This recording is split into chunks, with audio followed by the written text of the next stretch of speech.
C9C, got the fucking juice. Silver's the new gold. Chris, this shit's fun.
Back to another episode of the JT Sports Podcast. Happy Feel Good Friday, man.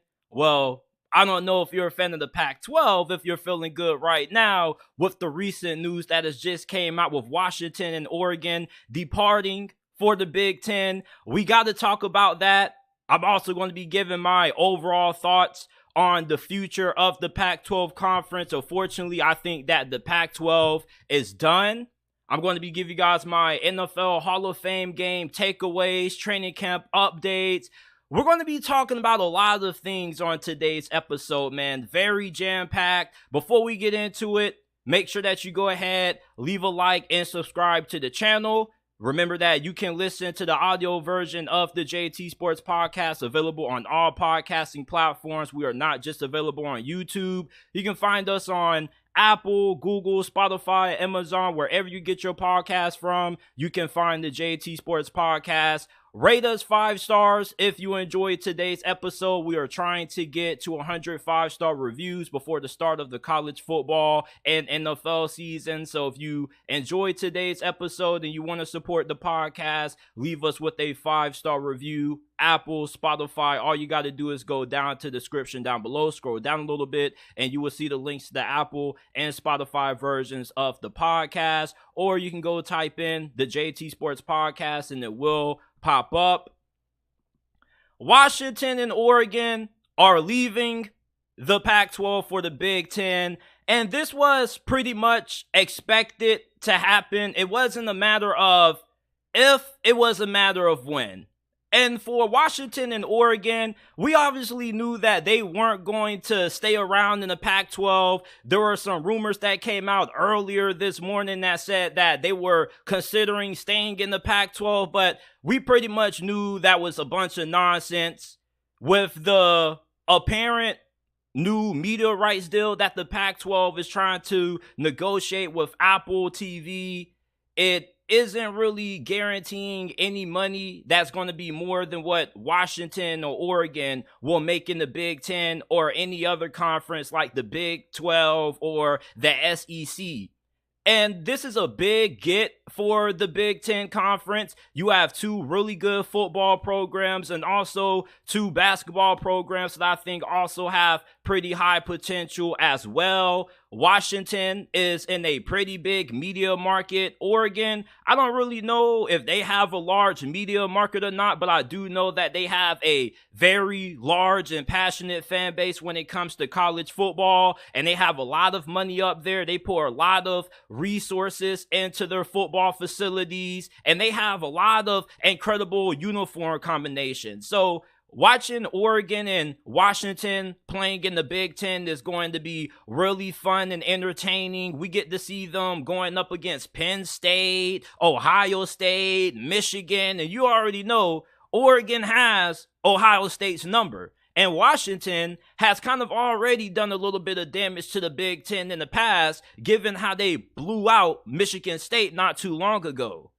And I think that these are two programs that have the potential to be powerhouses in the conference like the Big Ten. Michigan, Ohio State, they are already established, but Oregon and Washington, they're already on the come up, and they recruit very well at a very high level, and they got two young coaches who are having their programs going in the right direction very fast. Kalen, DeBoer, Lanning, two second-year head coaches, have their programs in prime spots to make a giant leap into potentially being a consistent national championship contender. Lanning was fantastic year one at Oregon. He comes from Georgia. He served as Kirby Smart's defensive coordinator for a while. He's a really good recruiter. Kalen DeBoer was the former head coach at Fresno State prior to last year. He has been known for being able to be really good on the offense side of football, and that was evident with how he was able to rehabilitate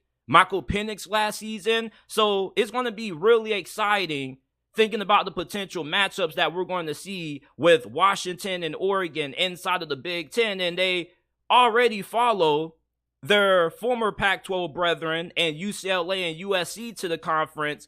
The Pac-12, the West Coast, is now starting to invade the Big Ten, and the Big Ten continues their conference expansion westward. They get into some more West Coast media markets. Like I said, you already know Washington has a pretty big media market. We don't know how big Oregon's is, but these are two teams that should generate a lot of revenue. They have pretty massive fan bases, and their fans are really supportive of their programs, regardless if they're having a great year or a down year.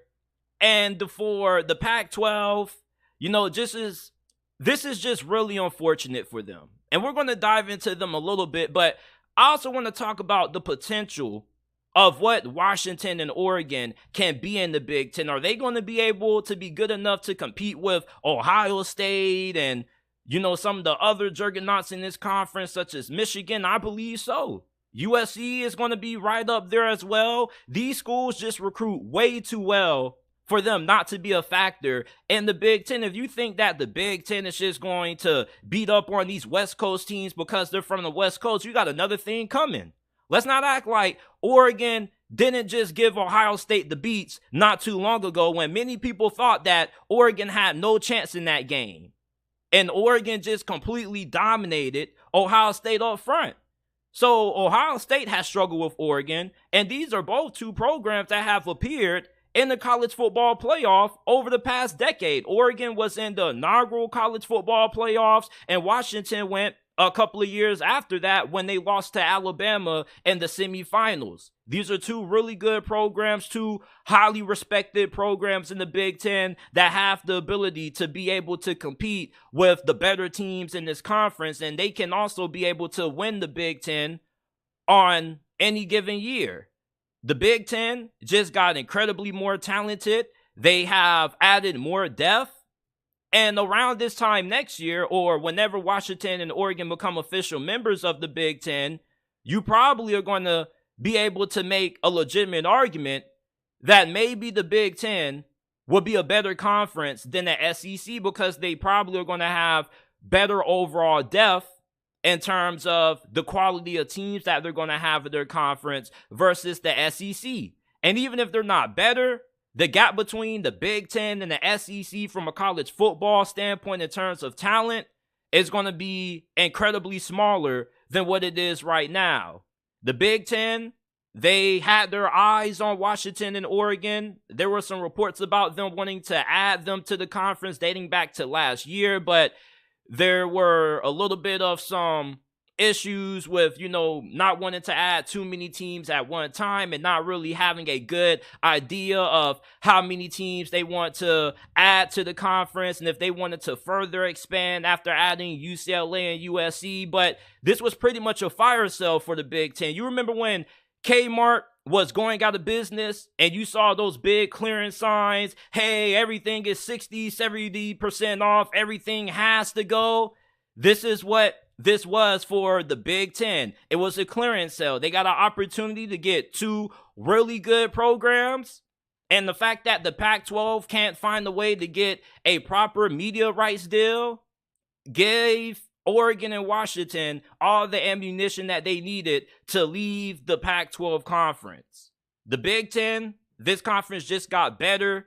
They got more teams in terms of depth and quality that are going to be able to compete for the Big Ten title, and not just being optimistic. This is something that can actually happen. Anytime you recruit at the level that Oregon and Washington do consistently, you're going to be up there with the Ohio States and the Michigans of the world. If you're somebody who's a fan of the Big Ten and you don't really know all that much about Oregon and Washington and where they are as programs, just know that these programs, when they really get rolling, there are going to be some juggernauts when it comes to recruiting, and they recruit better than Michigan already. Michigan recruits at a pretty high level, but they don't recruit at the kind of level that Oregon and Washington are capable of when they're rolling on all cylinders. Big Ten just got better. Washington and Oregon joined the conference. Let me know how you guys feel about this. And the Pac-12 conference, with Washington and Oregon officially leaving the conference, Arizona getting membership into the Big 12, I think it's safe to say the nail has been put in the coffin for the Pac-12.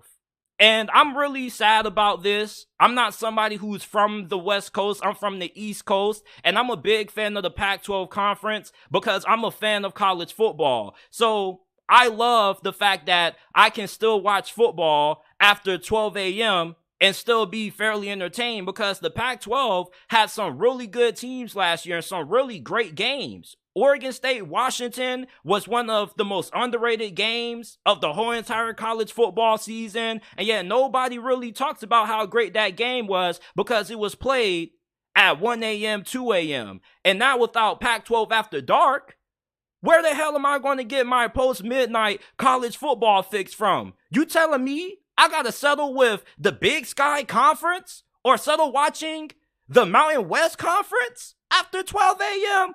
I'd rather not. I'd rather the Pac-12 not have any of this happen, keep this conference the way it used to be prior to, what it's going to look like in the future.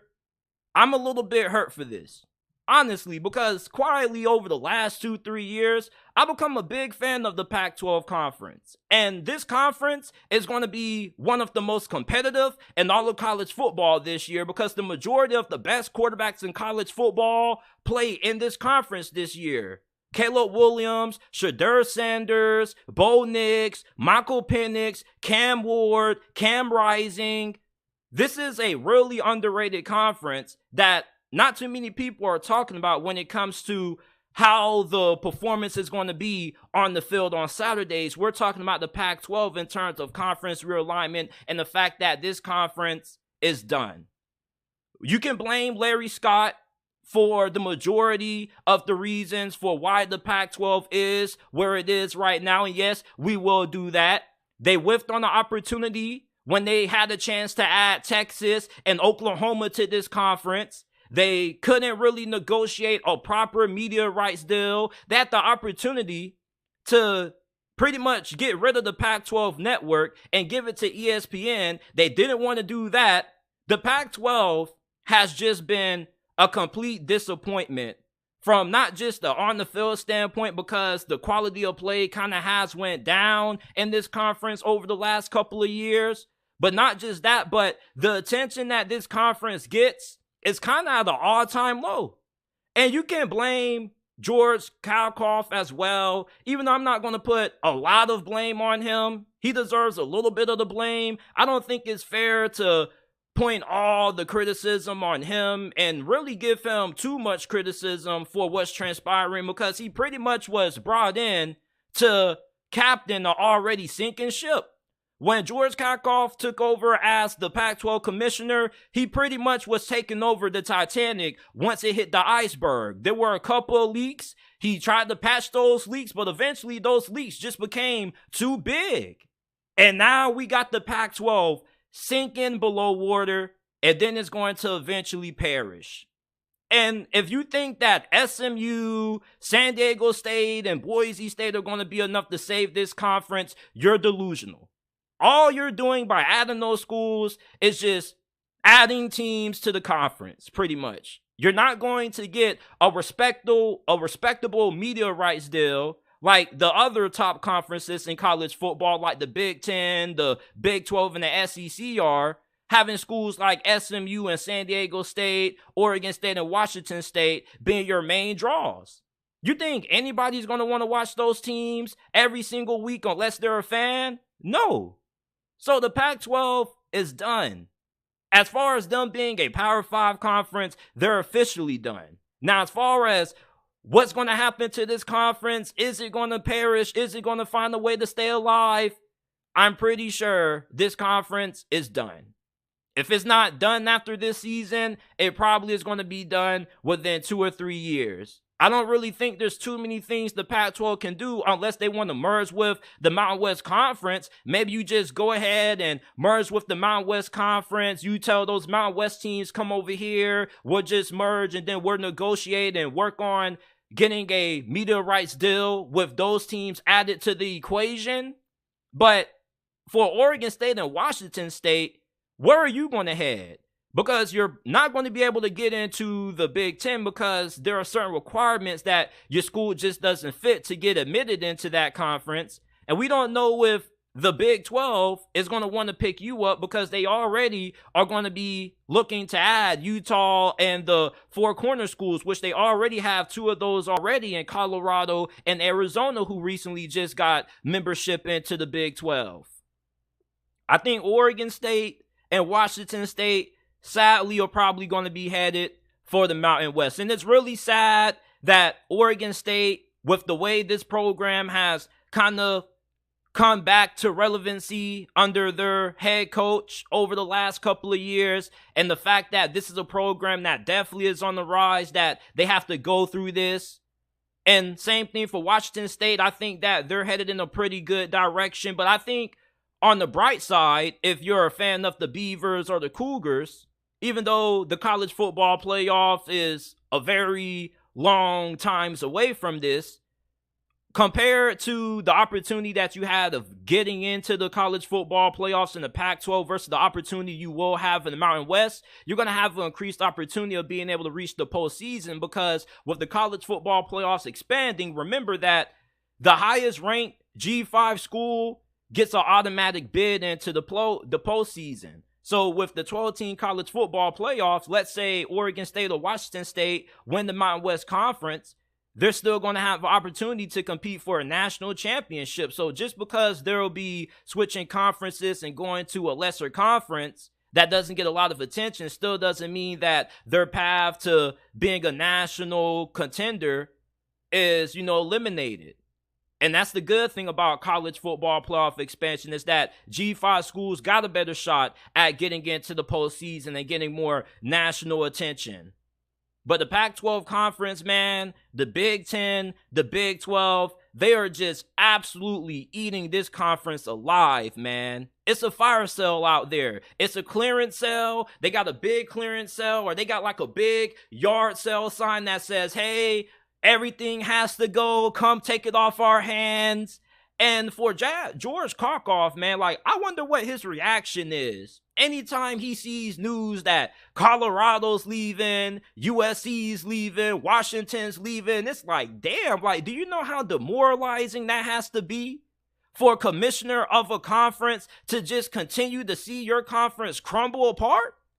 I mean, the Pac-12 pretty much is detonating right now. There are bombs being set off left and right by the Pac-12. Every minute it's a boom, then it's a boom.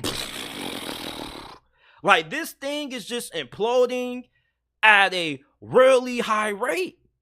And at this point, you know Colorado and Arizona are gone. Who else is going to leave for the Big 12? I mean, the Pac-12 right now, I don't see how they're going to survive this. Now, maybe they can find a way to get Clemson and FSU to get out of the ACC, and maybe they can work on getting a couple of other schools, and maybe they can add a couple of big name schools to their conference. They could get more leverage when it comes to getting what they want in their TV rights deal. But that's really, you know, that's kind of that's having low faith in the Pac-12, honestly. Because the Pac-12, let's just face it, man, if you're FSU or Clemson, why would you want to leave the ACC and go to the Pac-12? Even if they do promise that they're going to be able to give you more annual dollars, I mean, why would you join that conference when it kind of already is a sinking ship and they don't really have any other members there? So if you're thinking that maybe the Pac-12 could maybe get FSU and Clemson and a couple of other schools and try to get a media rights deal that way, I don't really think it'll play out that way. I think that if you're Florida State, you rather go to the SEC or the Big Ten. You're FSU. Why would you go to a conference like the Pac-12, who hasn't really shown a lot of ability to be able to get these teams the money that they deserve and the money that they should be paid? I mean, there's no reason schools like USC, Oregon, and Washington should be getting less money in the Pac-12 than what schools like Vanderbilt and Rutgers and Northwestern are in bigger conferences. I love the Pac-12. Being somebody who is born and raised on the East Coast, I've loved watching the Pac-12 growing up. One of my favorite memories of this conference was watching DeAnthony Thomas go off at Oregon, Marcus Mariota win the Heisman Trophy, Christian McCaffrey when he had his outstanding years at Stanford. Hell, I remember when Stanford used to be a good football program. I remember when David Shaw was probably the most underrated and most underappreciated coach in college football. That's how long I've been a fan of the Pac-12 conference, and I've grown even more fond of this conference over the last couple of years, being a college student, being bored on my Saturday nights, having nothing else better to do but watch Pac-12 After Dark.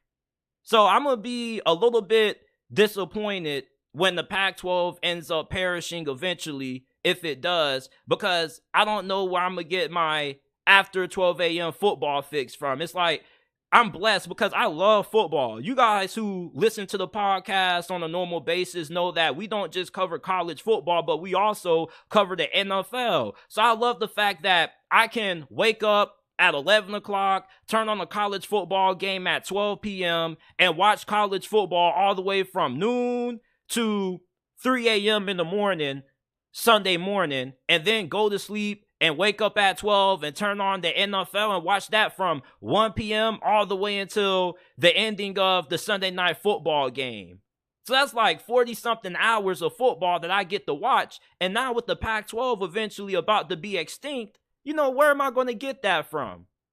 I'm not finna be watching no FCS Big Sky schools. I'm sorry, no disrespect to the Big Sky, but I want to see some really big name schools going at it. You know, no disrespect to those FCS schools because they do have some pretty big fan bases up there in the Big Sky. But, you know, I just really loved watching the Pac-12 After Dark, man. There were so many great games that were played that nobody really talked about because how late the games were.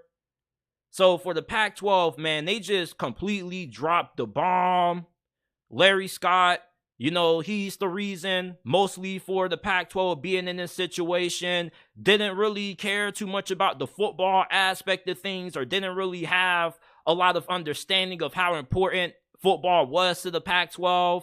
According to multiple people out there, Larry Scott kind of put his attention in sports that weren't really that important when it came to generating revenue. And I'm not really somebody who digs in deep into the history of these commissioners, but I do remember Larry Scott because he is somebody who has been heavily criticized. And anytime you got a commissioner of any conference that's heavily criticized, it normally tells you that that conference isn't in a good state.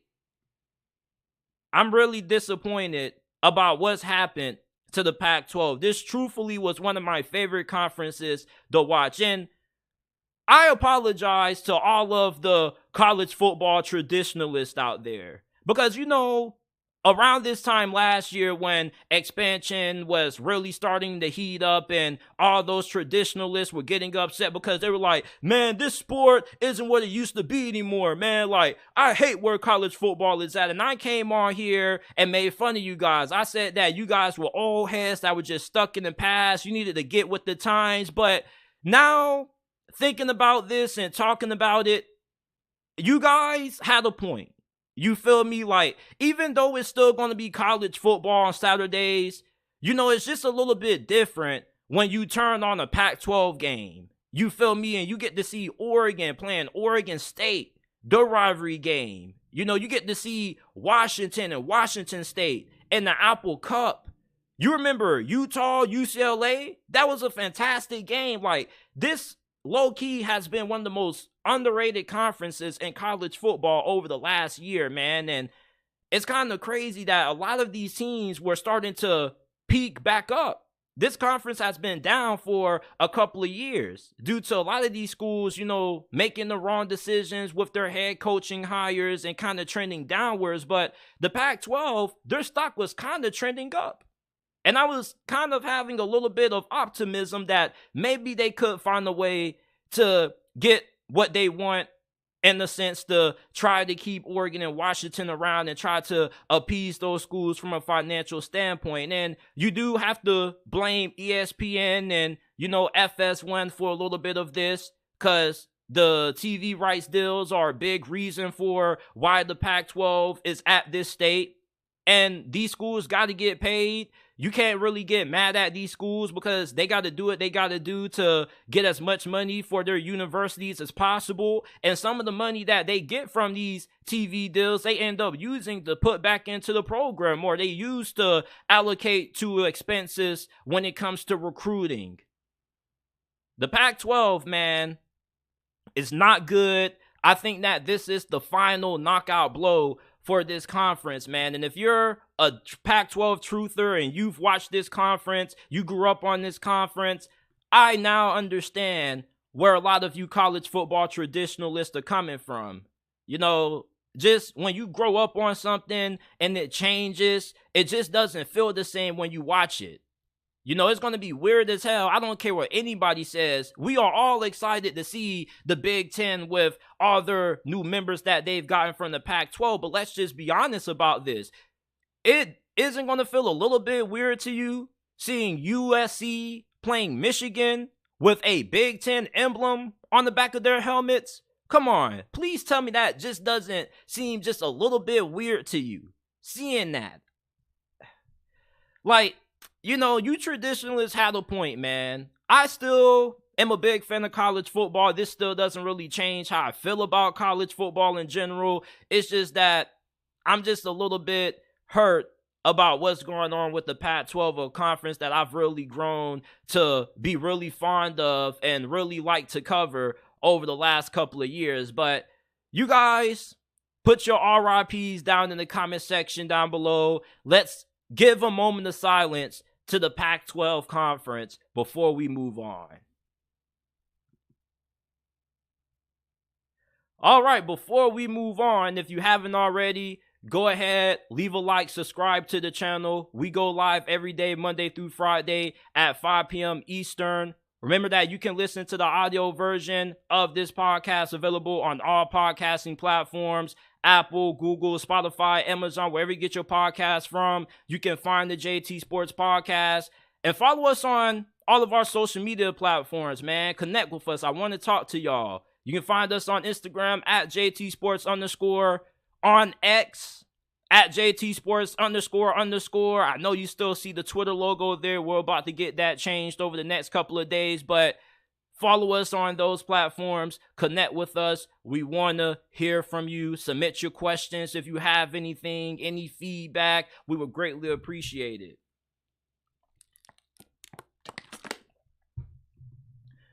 I want to give my NFL Hall of Fame game takeaways between the New York Jets and the Cleveland Browns. I was really impressed, first of all, with DeMarcus Ware's singing ability. When they announced that he was going to be performing the national anthem, I was like, huh? Isn't DeMarcus Ware a singer? It's really a singer out here named DeMarcus Ware. I was like, who the hell is a singer named DeMarcus Ware? And then all of a sudden, they showing DeMarcus Ware singing the national anthem. I'm like, oh, this DeMarcus Ware. And I'm just thinking, damn, this dude is a doggone good singer. He sung the national anthem really well. And the fact that he did it for Demaryius Thomas made it even more fulfilling to listen to.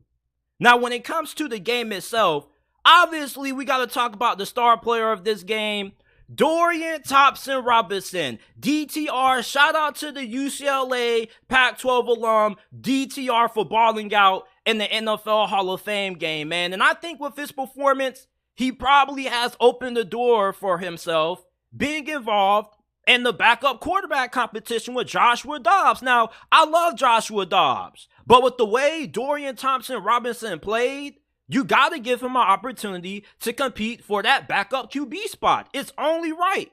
And Dorian Thompson-Robinson, I don't think his performance was all that surprising to people who really keep up with the draft. If you are somebody who follows the NFL draft heavily, you would know that most NFL draft analysts and experts consider Dorian Thompson-Robinson to be what people like to call a diamond in the rough prospect. That means that Dorian Thompson-Robinson, although he may not be a starting caliber QB right now, he eventually could be molded and developed into a really solid one. He has a really good arm. He's a great athlete. And we saw all that on display in the NFL Hall of Fame game. He had a couple of runs that were really impressive. He had 36 rushing yards. He also had some really nice passes. He was 8 of 11, 82 yards through the air, 7.5 yards per attempt in the passing touchdown, which is really impressive considering that when you play in the preseason, you're playing with guys you don't really have a lot of chemistry or timing with, and most of these wide receivers aren't really good. They can't separate. They can't run good routes. It's just a mess anytime you're trying to have a productive day throwing the football in the preseason from a quarterback standpoint if you're not playing with the ones or the twos. But Dorian Thompson-Robinson made the most of the situation. And even Kalen Mond, I felt like he wasn't too bad neither. But Dorian Thompson-Robinson obviously stole the show. And what was even more impressive was the block that he put on that one Jets defender that led to the Cleveland Browns scoring the touchdown. That shows a lot of heart. That shows a lot of character. And if you're Kevin Stefanski, man, this is one of the kind of players that you want to keep around just because he's good to have in the locker room. Dorian Thompson-Robinson, he comes from UCLA under Chip Kelly, who was running a pro-style offense there. So the transition from college to the pros hasn't been that difficult for him. And Dorian Thompson-Robinson, I'm eager to see how he plays in the next preseason game, because in the preseason, normally you will have a hard time finding consistent quarterback play from guys who are backups. If you have a starting quarterback battle, then it's a little bit different. But most of the time, the guys who are competing for the backup quarterback job or the last QB spot on the roster, they don't really have consistent performances week in and week out, because sometimes they may end up having to play with guys who, last week maybe they were on the fourth string. Now they're getting moved up and getting reps with the second string just to see how they look with that unit. You know, it's just really hard to establish a good rapport in the preseason. So for Dorian Thompson-Robinson to have the performance that he did, it was really impressive. The Browns also showed us that they got a lot of depth at running back. Now, I was really disappointed that they didn't unleash Jerome Ford in this game. I would have loved to see Jerome Ford play in this matchup. Jerome Ford has been making a lot of noise so far throughout training camp for the Cleveland Browns, and he's a monster. I feel like he was a reason why Kareem Hunt wasn't brought back. He was their insurance option for Kareem Hunt the whole time as soon as they drafted him last year. But Demetric Felton was really good. He showed pretty good vision. He has a good amount of wiggle to him. And he was averaging over 6 yards per carry. And not just him, but the majority of the running backs for the Browns who got legitimate carries in this game, all of them averaged over 4 yards per carry. John Kelly, 4.2 yards per carry. Hassan Hall, 6.8 yards per carry. That's really impressive because in the preseason, you don't really get great offensive line play, and you don't really have offensive lines that create a lot of gaping holes for you to have success running the football. But the Cleveland Browns had a lot of success with the ground and pound against the New York Jets. Their running back position is really stacked, and it's going to be hard having to make a decision to get rid of any one of these guys if you have to cut one of these guys to make space for another position on the field. But I think that John Kelly really was good. Demetric Felton really impressed me. Hassan Hall was really solid. Now, when we move on to the New York Jets, I was really impressed with their young pass rushers. They have a lot of potential when it comes to what they have at edge rusher. You got Jermaine Johnson, who was a first-round pick last year out of Florida State. Super athletic, has an insane first step. This dude is a crazy athlete. And not just were there mock drafts that had him going in the top 10, there were even some mock drafts that thought he could get drafted higher than Will Anderson. Now, obviously, his draft stock kind of fell a little bit because Iowa State wasn't that good, but he was still holding up his end of the bargain. Will Anderson was a monster, but Will McDonald, he was a monster too. And I was really impressed with what I saw out of him last night. I mean, this guy can jump. I mean, the first play he was in the game, he was already humming at the quarterback. I was like, damn. I hit up my guy Artie, scout for Film is Art. I was like, man, you remember Will McDonald? This dude is an insane athlete. I mean, Will McDonald, this dude was moving, fam. He was moving. Please don't let him figure it out. Because if he does, he could be one of the best pass rushers in the NFL. This dude was insane. And the fact that they have him and Jermaine Johnson on the same team is even scarier. Now, lastly, of course, we got to talk about Zach Wilson.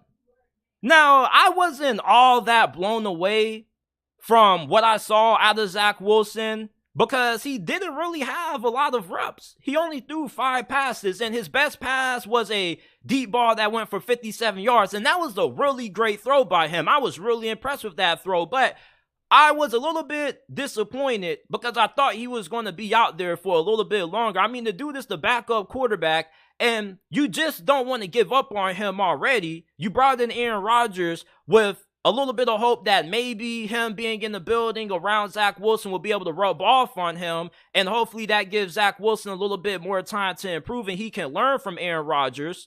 I don't think he's going to get traded. And for the New York Jets, even if you are looking at, trading Zach Wilson, you would kind of want to give him a little bit more time to show what he can do to make him more appealing for teams who maybe consider looking at Zach Wilson as an option to come in and see if they can rehabilitate him. So he probably will get more significant action in the next preseason game, but I kind of feel like this was a missed opportunity for the New York Jets to really give Zach Wilson some meaningful reps to improve and develop, man. Like, you only threw him out there for 2-3 series? Seriously? Like, Zach Wilson, I thought was at least going to get the whole first quarter and then half of the second quarter. You feel me? Because, I mean, this dude is kind of viewed as a bust right now. So he should be getting all the opportunities he can get of getting meaningful in-game reps, rather if it's the preseason or an exhibition game or a scrimmage, like whenever the New York Jets play some football and it's 11 on 11 and it kind of simulates a Sunday feel, Zach Wilson should be in there getting meaningful playing time in a lot of it because he needs it. He needs to get better, and the only way Zach Wilson's going to get better is by playing more football. So I didn't understand why the New York Jets didn't have him in action for a lot longer. I mean, Chris Trevler, the guy who came in last in the end of game to close it out, he replaced Zach Wilson at one point last season. I mean, bro, like, you don't really need to see anything out of your third string QB. Like, yeah, you want to give them a little bit of reps, but Zach Wilson should have gotten way more playing time, man. This is somebody who you invested a top 5 pick in. You need to see what you got in that, man. If I was Robert Saleh, I would have had Zach Wilson playing for at least the first quarter and a half because he's a bust. At least at this moment, we need to see what we got in him, man. So him playing for the plays that he was in for disappointed me. I wanted to see a little bit more, which is why I'm not all that blown away by his performance because it was a small sample size. You just gave us a free sample, fam. You pretty much went to the mall, you got us a small thing of chocolate, and you said, hey, you want a taste? And you gave us a taste, and you was kind of teasing us, bruh. Like, after he made that big throw and Aaron Rodgers was on the sideline going crazy, bro, like, he should have stayed in the game longer. He should have showed that he could do it more consistently, man. But these are my NFL Hall of Fame game takeaways. Let me know some takeaways and reactions that you guys have to this game down in the comment section down below. Training camp update for the Chicago Bears, man. Justin Fields and DJ Moore, these boys look unstoppable. Every time you read or hear a training camp report about the Chicago Bears, you're always hearing about the Justin Fields to DJ Moore connection. It has been unstoppable so far. DJ Moore cannot be guarded by any cornerback on the Chicago Bears roster. He was riling up Jalen Johnson. He's been giving rookie cornerback Tyreek Stevenson hell. And there was a clip really early into training camp for the Chicago Bears that made some waves on social media where DJ Moore got a great pass from Justin Fields and it got caught for a touchdown on Tyreek Stevenson. And then he also, a couple of days ago, had another big play where he took a 5-yard slant pretty much to the crib. DJ Moore has been as good as advertised. And we expected DJ Moore to be having this kind of performance in training camp. And for DJ Moore, he's in a situation where Justin Fields, he may have a lot to prove this year, but I think it is fair to say that Justin Fields is probably the second best quarterback that DJ Moore has probably played within his NFL career. Now, if you want to say Teddy Bridgewater is better than Justin Fields, at least at this moment, I will understand that. I still would go with Justin Fields over Teddy Bridgewater, but I think that Justin Fields, his development has been pretty apparent. If you don't think that Justin Fields has improved as a passer, judging from what we've seen and what we've heard about him in training camp, then I honestly don't really know what to tell you. If you're one of those people who only care about what you see during the regular season, cool. But I think that some people do a disservice to Justin Fields because they don't really contextualize everything that he had around him last season, which was nothing. His best reliable targets were Cole Kmet, who didn't really come on until the second half of last year, and Darnell Mooney, who got injured late during the season. He was throwing to Equanimeous St. Brown, Dante Pettis, and Chase Claypool, who didn't really get anything going after he got traded from Pittsburgh. I don't think too many people talk about the situation that Justin Fields had last year. He pretty much was Chicago's best weapon on offense. Not just was he their starting quarterback, but he was their best weapon on the offense. So it's good to see Justin Fields out there showing a lot of improvement. His accuracy and the short intermediate ranges of the field have definitely been talked about a lot. He throws a really good deep ball, but his short accuracy and his ability to throw the intermediate passes with a lot of accuracy and precision, has been a struggle of his. That has been a big improvement that he's made this year so far throughout training camp. And he also has looked more comfortable in the pocket. Justin Fields, this dude is one of the best running quarterbacks in recent memory, just as good as Lamar Jackson. And in training camp, he hasn't been utilizing his legs all that much because he's been killing it from throwing inside of that pocket, which is obviously something that you love to see if you're a Chicago Bears fan. And plus, you don't really want your quarterback running all that much anyway. Yes, Justin Fields has a lot of God-given ability, and he does need to use that athleticism. It would be dumb of him not to. But if he wants to be the long-term answer at quarterback for the Chicago Bears for 10 plus years, he has to run less so he can take less hits on his body. He already has struggled with injuries. He missed some time last year due to injury, so he needs to do a better job of taking care of himself and limiting how many times he gets hit. And him becoming a better passer will prolong his career. The DJ Moore, Justin Fields connection, man, is going strong throughout training camp up to this point for the Chicago Bears, man. So if you're a Bears fan, give me a bear down in the comment section down below, man, because Justin Fields and DJ Moore, they're throwing down right now. They've been so dominant that there hasn't been a single cornerback that's been able to slow this duo down. Now, there's been some moments where they've had a couple of pass breakups, and Justin Fields has thrown a couple of interceptions. As a matter of fact, he's thrown a couple of interceptions over the last couple of practices after starting his first 3 practices mistake-free. But that's what comes with training camp. You want your young quarterback to make the mistakes in training camp versus making them during the season. I think that Justin Fields and DJ Moore, they definitely are showing a lot of great things so far throughout training camp, and I expect this to continue, not just throughout training camp in the preseason, but you most definitely can expect to see this replicated on Sundays come to start off the regular season, man. Y'all are really sleeping on Justin Fields. The fact that he now has a true number 1 wide receiver, y'all do not know what y'all are about to unleash, man. Let's give a training camp update on the Baltimore Ravens offense, because a lot of people are really interested in trying to understand how this offense is going to look with new offensive coordinator Todd Monken. And first of all, let's start off talking about LaMarvelous. LaMarvelous so far in training camp has been lights out. His accuracy has made noticeable improvement. And he was already a pretty good passer, a better passer than what most people give him credit for. And the reason why his passing has really stood out this training camp is because, surprise, surprise, he actually has some legitimate wide receivers to throw the football to. And surprise, surprise, OBJ and Zay Flowers are some of the biggest standout players from training camp for Baltimore up to this point. OBJ, he's looked really good. This dude looks as good as ever since he first got traded to the Cleveland Browns. This looks like a new OBJ. This doesn't look like the OBJ that you've seen over the last 3 years, even though he was really good when he was on the Rams. But OBJ looks faster.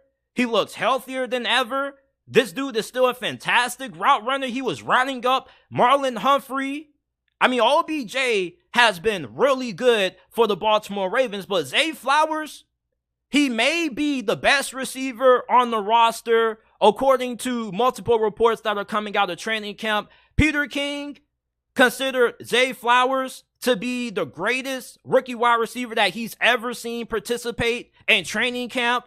I mean, Zay Flowers is putting on an absolute show. Outside of Lamar Jackson, it's the Zay Flowers show up there in B-More. And he has a nickname. His nickname isn't Zay anymore. His nickname is Joystick. And that's what he's been looking like out there. After he gets the ball, after the catch, this dude puts his foot in the ground. He do-do, do-do, do-do. And that's something that really stood out to me about Zay Flowers. And my comp for Zay Flowers was a lesser talented version of Antonio Brown. I feel like Antonio Brown has a little bit more speed and athleticism in his game. He has the ability to go up and get those jump balls, but Zay Flowers is no slouch. I feel like he can be 90 or 85% of what Antonio Brown was during his peak, and that would be really good. And Zay Flowers, man, this dude is a fantastic route runner and a great separator. In training camp, it hasn't really been too many cornerbacks that have been able to lock this dude up, and he's been going against some of the better cornerbacks on the team, which is a plus. Zay Flowers, I expect him to be the best rookie wide receiver in the NFL this year. He's playing with Lamar Jackson. Him and Lamar Jackson have also been doing a lot of training with each other down in South Florida. Zay Flowers, man, this dude is going off so far throughout training camp, and a couple of days ago, he caught 2 red zone touchdowns. And while we're on the topic of the red zone offense has looked vastly improved. Last year, the Baltimore Ravens were one of the worst teams in the NFL in red zone conversion percentage. They didn't score touchdowns in the red zone too often. So for how they look up to this point in training camp, it's been a massive improvement. And the 2 tight ends, Mark Andrews, Isaiah Likely, have really stood out on that area of the field. Mark Andrews, he's standing out on himself or on his own due to the fact that him and Lamar Jackson have the most familiarity with each other. And when OBJ and Zay Flowers had a practice when they weren't on the field, Mark Andrews was Lamar's guy. But people are really sleeping on Isaiah Likely. And my guy, NMD Sports, brought this up to me a couple of nights ago when I was on one of his live streams. And people really are forgetting about Isaiah Likely. This dude had a really good rookie season for a tight end standard. He's an incredible athlete, really good after the catch. Not only does he have good speed for a tight end, but he's way more elusive after the catch than what you may think with a guy whose position is labeled as a tight end. Isaiah Likely is one of the more underrated players that not too many people are talking about that has been performing really well throughout training camp. And I think it was a good time to go ahead and give him some recognition here. And not only was Isaiah Likely looking really good, but undrafted rookie free agent out of ECU, Keaton Mitchell, has impressed as well. He has been really active in the passing game. He's looked really explosive, really fast, and maybe he ends up taking a roster spot from Justice Hill. How long has Justice Hill been on the roster? And what really does Justice Hill really bring to the Ravens? He hasn't really been used that much, and when he's been on the field, he hasn't really done anything. So maybe Keaton Mitchell, if he keeps this up, him and Justice Hill could be competing for being one of the last running backs on the roster. But I think realistically, even if Keaton Mitchell doesn't make the roster, I expect him to at least be on the practice squad, with eventually being moved up to the active roster some point throughout this season, because the special teams coach also has said that they have experimented with having him being a returner when it comes to returning punts and kicks. So keep your eyes out for Keaton Mitchell, undrafted rookie free agent running back out of ECU. And then lastly, we got to talk about the position battle when it comes to left guard. Malisala Laulu, I can't get the other part right, but he's been getting first team reps at left guard. This has been expected. He had a really good mini camp and a really good OTA performance. John Harbaugh was raving about him in the interview that he did with the 33rd team, and he's been raving about him to the media. He was a 6th round pick out of Oregon. He has a lot of versatility. He can play offensive tackle, guard, anywhere you need him to play on the offensive line, he can fit in. And it sounds like he's been really productive. And this dude is a fantastic athlete, man. Like, he's 6'5", 317 pounds, but this dude can move and he's really powerful. He is the definition of a bulldozer. This dude's coming at you. He's putting you on your you-know-what. Really love Malisala Laulu. Really good athlete, really great size. He's a little bit unpolished, but that's something that can be improved. The Ravens love those big, athletic, strong, powerful offensive guards, and it makes sense why they ended up moving him from tackle to guard, because you want to see with how well he moves and the size that he has and the strength that he has, what he can do at that position. So this is my Baltimore Ravens training camp update on the offense. Let me know if you guys have some additional updates on our offense that I might have missed, that I left out. You know, I miss a lot of details. Some of you guys may have been in attendance for the Ravens practice. So if you are or you have been, let me know some observations that you have made about the Ravens offense and how it's looked so far in training camp in the comment section. Los Angeles Rams outlook for the 2023 NFL season, man.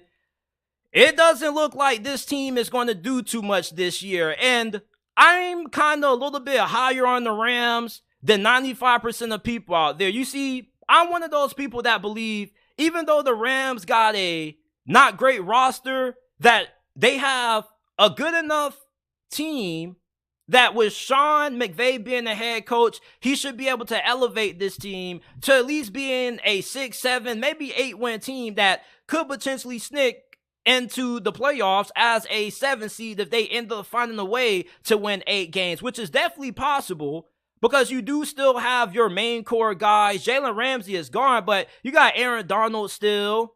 You got Matthew Stafford at quarterback when he's able to stay healthy. And you do still have Cooper Kupp, one of the best receivers in the league. So as long as those 3 guys can stay healthy, and you got Sean McVay as your head coach this year, I expect the Rams to be competitive in a good amount of the games that they play. Now, I don't think they're going to be able to hang around in every single game they play, especially against some of the better teams in the NFL, because even though good coaching can help you overachieve and exceed expectations, at the same time, when you're going against teams that not just have good coaching, just like you do, but have better rosters, more times than not, the better team with just as good coaching as you ends up winning.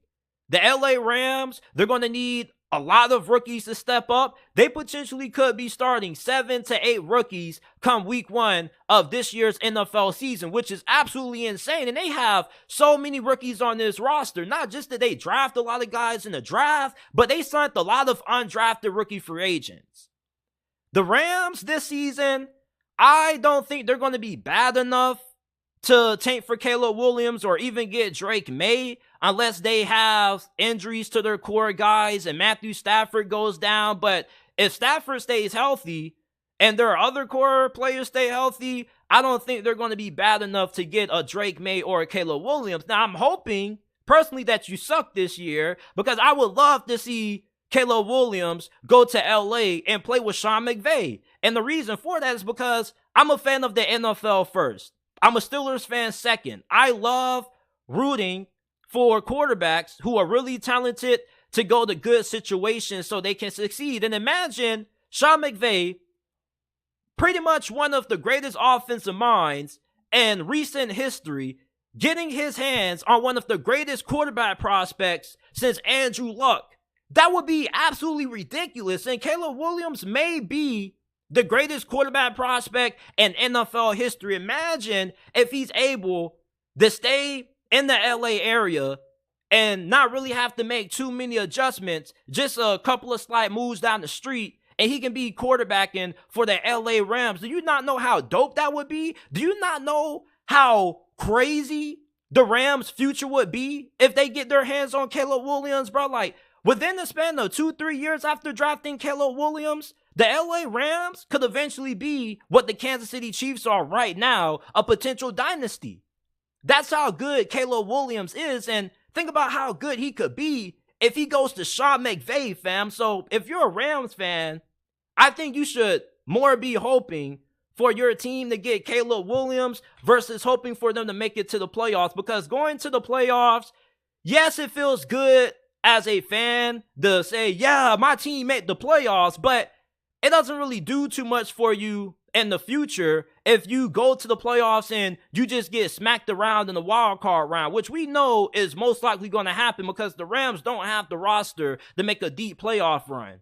And even if you're an overly optimistic fan, you would admit that the Rams pretty much have no chance to win the Super Bowl this year. So what's the point of going to the playoffs and missing out on the opportunity to come away with one of the greatest quarterback prospects ever? I'd rather be terrible for a year, get Caleb Williams, and then be able to rebuild and get my roster back to par in a year or two and start competing for championships again. And do you guys think that the Super Bowl that the Rams won in 2022 was worth it, considering where they are? I think it was. I think that the Rams making the decision to go all in for a Super Bowl was the right move. It's just that, you know, eventually you were going to have to reload and rebuild eventually, just like Kansas City. The problem with Kansas City is that they weren't in cap hell because Kansas City actually drafts really well. And when you don't really have a lot of draft picks, since the Rams pretty much didn't really value them like that because they used them to trade for other players, you don't really do a good job of building for the future. So even though the Rams did a great job of building for the now, they didn't really build for the future. They didn't really have a plan after they won a Super Bowl last year.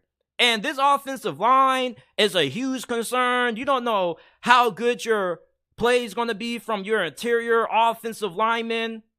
And when you look at this defense, we don't know who's going to be their second best pass rusher outside of Aaron Donald. We don't know who the hell is going to be playing linebacker, who the hell they got playing cornerback, safety. It's just a complete mess.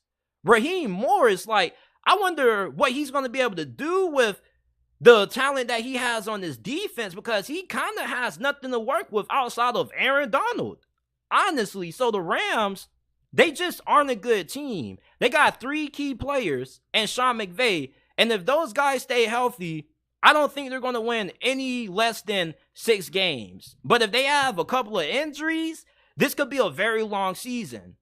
Is the run game going to improve? Because this is a big year for Cam Akers, who is going to be eligible for an extension. And he was really good during the near end of last season. And he kind of started to have a reawakening from what he used to be during his rookie year. During his rookie year, he was really good until he suffered that injury, and then he hasn't really looked the same. So could this finally be Cam Akers' breakout year? Because they do have a really talented rookie behind him that they drafted out of Ole Miss, and Zach Evans, who could be his potential replacement. And Zach Evans is a beast. This dude has a lot of similarities to Alvin Kamara. Really explosive, really strong. He's good after contact. So if Cam Akers struggles this year, look out for Zach Evans.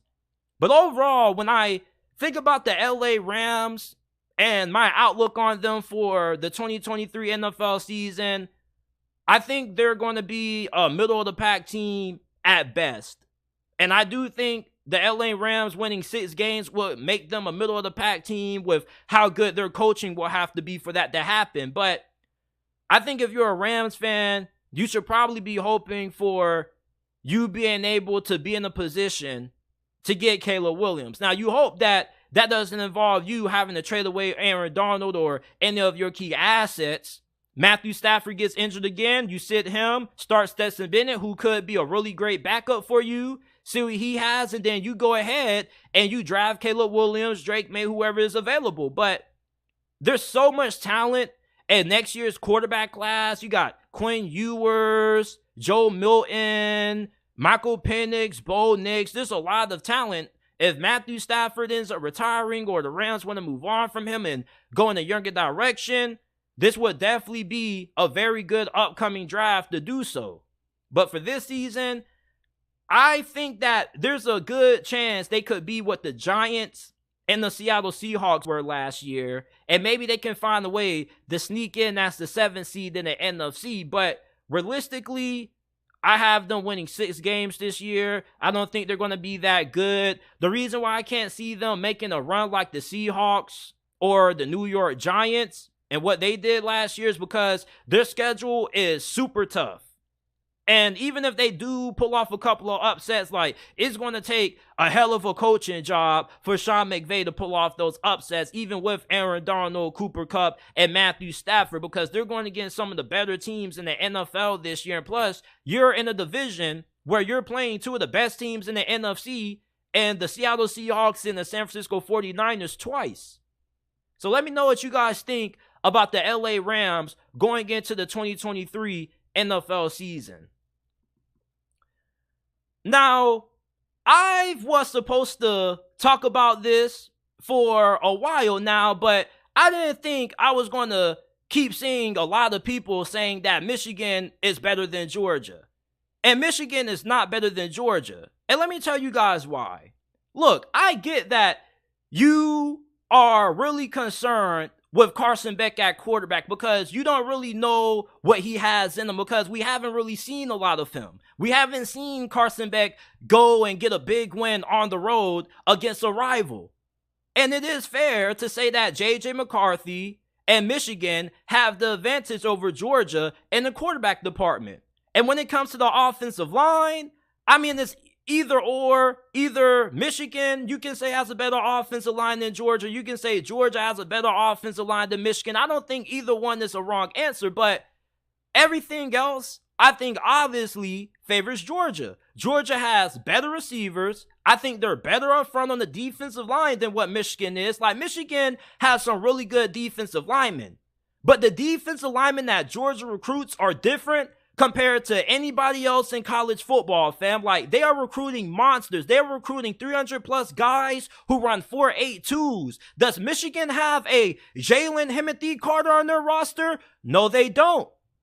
Do they have a Jordan Davis at 330 pounds running 4.82 on their roster? No, they don't. Now, they got some pretty athletic players up front, but they don't have the kind of X-Men and the kind of mutants that Georgia has. And let's just be honest about this. When you think of Michigan, what do you think about in terms of their offensive identity? They're a diet version of Georgia. You ever go to Walmart and you go to the cereal aisle and you see the Fruit Loops? And then right next to the Fruit Loops, you got the off-brand Great Value Fruit Loops? That's what Michigan kind of is when I think about them. I think they are a great value brand of Georgia, which is why I can't consider them to be better than the Georgia Bulldogs. And I understand that they have a lot of talent coming back. Jim Harbaugh is really excited about this team. He called this the best team that he's ever had, and he thinks that he has 22 players that are good enough to get drafted. But even though he has one of his most talented teams, I think you can make the same argument for another team in their same conference who I think they need to be more worried about rather than focusing on Georgia and making practices dedicated towards focusing on beating Georgia. And they need to make sure that they can extend their winning streak over Ohio State to 3 because Ohio State has a lot of motivation going into this year. And I think that they take great offense to Michigan dedicating a practice day to beating Georgia and not focusing on them. Really? Like, Ohio State's roster is just as good as what Michigan is. For all you Michigan fans who say, man, we got a lot of guys who are going to get drafted next year, so does Ohio State, fam. JTT is going to be a potential first-round pick. You look at whoever they have at quarterback, I'm not worried about it. Marvin Harrison Jr., Emeka Egbuka, both locks to be first-round picks in next year's draft. They got some really good offensive linemen. They're stacked on defense. It's just a matter of if Jim Knowles is going to be able to have that defense playing up to the level of talent that they have. Tommy Eichenberg at linebacker, who is probably the best linebacker in college football. Like, I don't get why people are trying to say Michigan is better than Georgia when I don't even think they're better than Ohio State. And even if you do think that Michigan is better than Ohio State, it's only really because of the quarterback situation and the fact that you have more experience and more proven productivity out of your quarterback than whatever Michigan is going to be throwing. Well, compared to whatever Ohio State is going to be throwing out there at QB this year. I don't think that Michigan is better than Georgia because they don't have the receivers that Georgia has. Georgia, even though they aren't a school that's known for pumping out NFL wide receivers left and right, they got some really good receivers on their roster this year. They got Dominic Lovett out of the transfer portal from Missouri. He was one of the best receivers in the transfer portal from this cycle. And then you got Ladd McConkey returning. You got Brock Bowers, arguably the greatest tight end in college football history. There are plenty of weapons on this Georgia offense. And if you want to beat Georgia, you're not going to beat them with the ground and pound mentality that Jim Harbaugh has. You trying to be more physical than Georgia plays right into the strengths of Georgia. Georgia wants you to try to beat them up front. With those 300-plus guys they got running 4.82, they rather you do that than you try to throw the football on them, because then you got to make things a little bit more difficult. If you want to try to play bully ball with Georgia, they love that. Because I promise you, you're not going to win trying to play bully ball with Georgia. If Michigan ever plays Georgia, I promise you, they're not going to obliterate Georgia up front the way they do Ohio State. And you see, when it comes to Michigan, they don't have the kind of team that Ohio State has to really give Georgia a legitimate challenge, in my opinion. If you want to beat Georgia, you got to have three things. You got to have the ability to be balanced on offense, a great quarterback that can make NFL level throws, which JJ McCarthy has shown the ability to do, but can he do it consistently? And three, you gotta have wide receivers who can challenge Georgia's secondary. Georgia has the best secondary in college football. Just because they lost Kelee Ringo doesn't mean that this secondary got worse. Kelee Ringo was a liability, and any Georgia fan that really watches the Bulldogs will agree with that. And anybody who really watched college football last year, who really understands the game of football, would know that losing Kelee Ringo isn't really that big of a loss. This is going to be still one of the best secondaries in college football, and we've seen at times when Michigan has been unable to run the football and they've had to win games throwing the football that isn't really their strong suit. Do we not forget what happened to Michigan against TCU, a team who they were supposed to beat in the semifinals round, who everybody considered a lock to make it to the national championship? JJ McCarthy really struggled against TCU secondary. And if JJ McCarthy struggles against TCU, why wouldn't he struggle against Georgia? And you also got to understand that Michigan doesn't have the talent at receiver that Georgia has. And Michigan, overall, from a recruiting standpoint and the recruiting rankings, they don't have anywhere of the blue chip talent that Georgia has. Georgia has one of the highest blue chip ratios in all of college football. Michigan recruits at a high level, but they don't recruit at a insanely elite level that Georgia does. So Georgia, just based off recruiting and talent alone, they're going to have the better team. Now, obviously, recruiting rankings don't mean everything. They're not the end-all, be-all. Just because you recruit better than your opponent doesn't mean you're necessarily going to beat them all the time. But normally the team that has the better recruiting classes with more talent and has great coaching normally wins these kinds of matchups. But what makes Michigan so interesting is because they are really good at player development. Jim Harbaugh does an insane job at developing the players that they get out of high school. But when you're going against Georgia, it's a different animal. And I'm not SEC biased. I'm one of those people that can come on here and tell it how it is. But I don't think Michigan is better than Georgia. I don't even think they're better than Ohio State. And even if you want to make that argument for them being better than Ohio State, it really is only because the experience that they have at QB with J.J. McCarthy and whoever Ohio State throws out there being unproven. But I don't think Michigan really is a better team than Georgia. And if Michigan was to play Georgia today, I think that they would get their feelings hurt. Honestly, I'm not saying that Georgia would completely dominate Michigan the way they did but the last time they played, but I'm pretty confident that they would beat Michigan at least by 2 touchdowns. A lot of people are really sleeping on Carson Beck. I don't get this whole narrative, oh, he's unproven. Like, you act like Carson Beck is a 2-star. Didn't Georgia just win back-to-back national championships with Stetson Bennett, who was what, a walk-on? And you mean to tell me that they can't win their 3rd straight title with somebody who is one of the highest rated quarterbacks coming out of his recruiting class being the dog from the 904? I think a lot of people need to go do some research and go do their homework on Carson Beck, because some of y'all are really doubting Georgia because of Carson Beck, and that's one of the dumbest things you can do. Georgia recruits the best players in the country.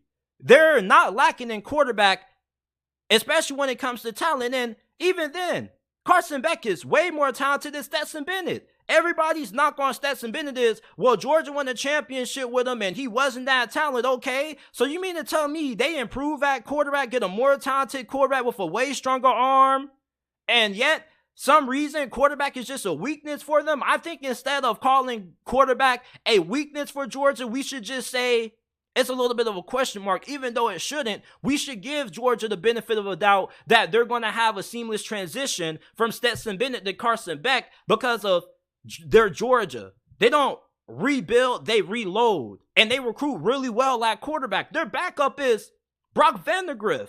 He probably could start on a handful of teams this season in the Big Ten. He was also highly touted coming out.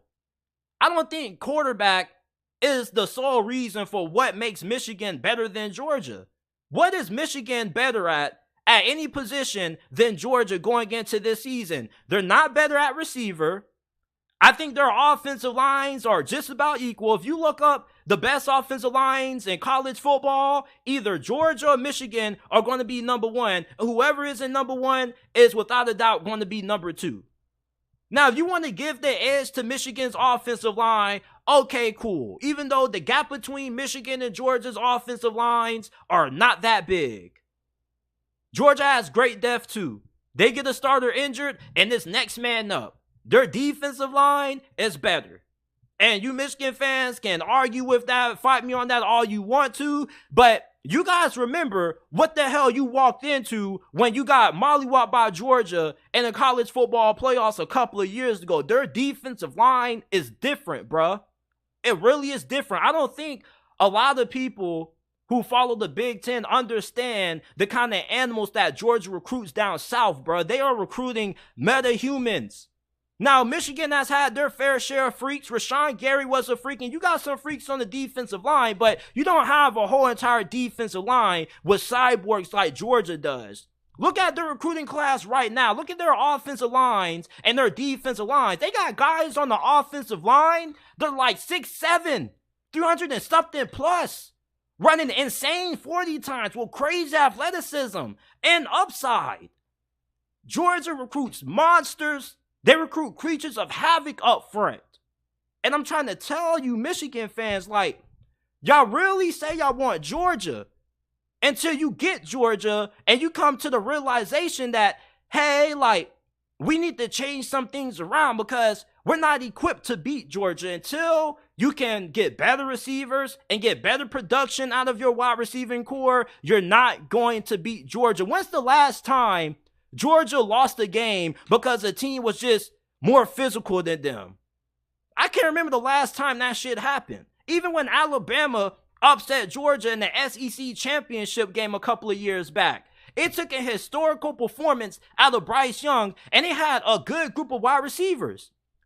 The quarterbacks that have had their best performances against Kirby Smart's defense have been Joe Burrow and CJ Stroud. And you know what they've all had in common? They had elite receivers who they were throwing the football to. Marvin Harrison Jr., Julian Fleming, Emeka Egbuka, Justin Jefferson, Jamar Chase, Terrence Marshall. Does Michigan have that kind of talent at receiver? Because you're not just going to ground and pound Georgia into oblivion. Because I promise you, if you're a Michigan fan and you go out to a Georgia fan or you go out to Kirby Smart and you were to talk some trash to Kirby Smart and say, Michigan's going to beat y'all because we're going to ground and pound y'all up front, you know what Kirby Smart's going to do?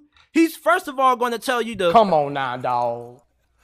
Come on, man. And then he's going to laugh at you. He's going to say, okay, try to ground and pound us to the ground all you want to and see how far that gets you. When's the last time Georgia ever got manhandled up front by somebody? This is Michigan's identity. Michigan's identity is being tougher than you up front. We're going to bully you to the ground, and there's nothing that you're going to do about it. You see, I think Michigan is a good matchup for Ohio State. They always get the best of Ohio State over the last couple of years for a reason, because Ohio State isn't equipped to handle that kind of physicality.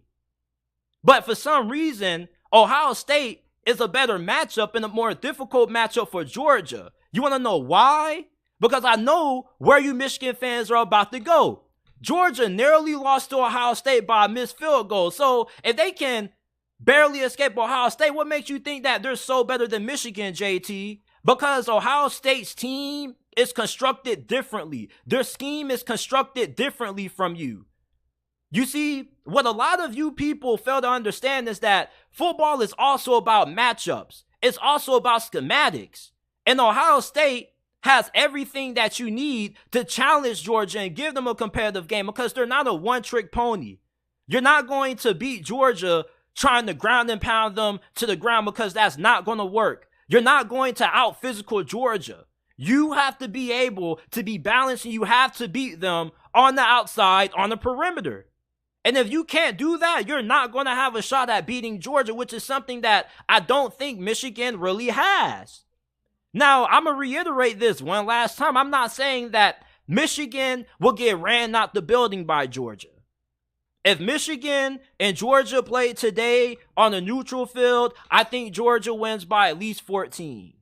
And if they were playing on the road in Michigan and Ann Arbor, I think that they would still beat Michigan by 10 points. Georgia is the best team in college football. I keep seeing a good amount of people, not a lot of people, but there's a good percentage of people out there who consider Georgia to be the number one team in college football going into this season, which I think is highly disrespectful. Georgia is coming off their back-to-back national championship win.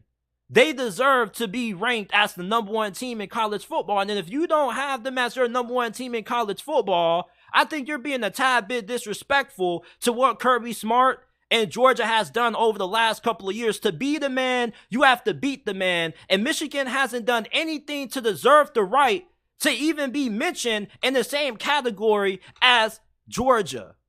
Until Michigan can show us that they have what it takes to win a college football playoff game and actually be able to live up to all this hype and expectation, I don't want to hear anything else about them being better than Georgia when they're not. Prove it to me on the field. You can make fun of Georgia's cupcake schedule all you want to, but one thing about Georgia is that anytime they have to get up for a big game, they always are ready. You can laugh at their schedule all you want to, but look what they did to Oregon week 1. Look what they did to TCU. For all you people who want to say, well, Georgia almost lost to Ohio State. Well, Georgia obliterated TCU 60-70. And you guys lost to them. You guys lost to the same team that got pasted and got their blood drawn all over the field by Georgia. But yeah, you think you're a better team than them? Where do you have the advantage at over Georgia? Where? Other than quarterback, where's the advantage? I love your running backs. Okay, I'll give you the advantage at running back. I ain't gonna lie. I kind of did forget that y'all got Blake Corum, Donovan Edwards. All right, cool. But still, are you going to be able to have those guys go crazy against Georgia with how stout they are against the run? Like, when's the last time you can remember Georgia just getting absolutely shredded on the ground by somebody? It's been a while. Michigan's style is really equivalent to Georgia's. And that's why I don't think they're going to be able to beat Georgia. You're not going to beat Georgia trying to play bully ball. And that's what Jim Harbaugh's philosophy is. They want to bully you. They're going to be more physical than you. And you're not going to do that to Georgia. Georgia is just Michigan cranked up 1,000 times. TCU, when they were getting blown out at halftime after one touchdown, Sonny Dykes, they had a camera cut to him on the sideline, and he was going, wow. You want to know why Sonny Dykes was going, wow, when they were getting blown out against Georgia? Because he did not know the kind of talent and athleticism that Georgia had until he actually seen it up close. The kind of guys that they have on that defensive line are different. They recruit a different kind of athlete on the interior. Michigan, you guys recruit really good interior offensive linemen and defensive linemen, but they don't have the kind of athleticism that Georgia has. Georgia has the size, the athleticism, the power, the speed, and the skills. I think Michigan is more of those teams that is more power than they are finesse. And that's what a lot of people have misunderstood about Georgia. You see, Georgia can beat you ground and pound. They can out-physical you, but they also can beat you throwing the football through the air like what they showed against Ohio State.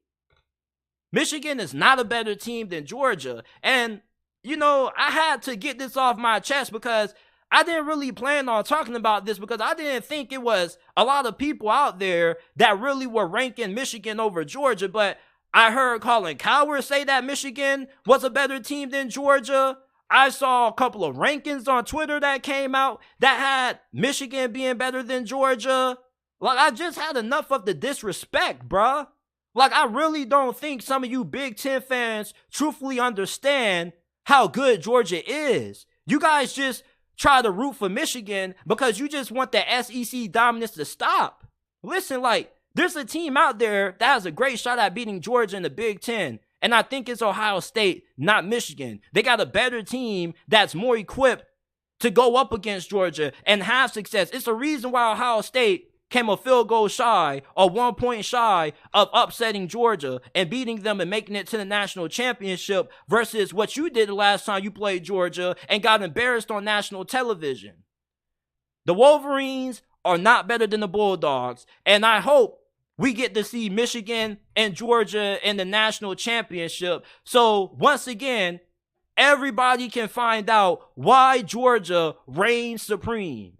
This program is on a different level in college football right now. You may think that you recruit monsters up front, but you haven't seen nothing yet compared to Georgia. Be careful what you wish for because you just might get it. And when it happens, it might not be what you expect. What's really confusing to me is how people say Shedeur Sanders is going to struggle at Colorado because he ain't going against those HBCU defenses anymore. He's going against way better defenses. Yeah, like the Pac-12 was this conference that was full of all these elite defenses, even though there are 3 best teams going into this season who people think have a chance of making it to the college football playoffs this year, all had horrible defenses. Oregon's defense sucked last year. Washington's defense sucked last year. USC's defense sucked last year. And you mean to tell me that Shedeur Sanders is going to struggle against these almighty Pac-12 defenses? Cut the crap. You're hating.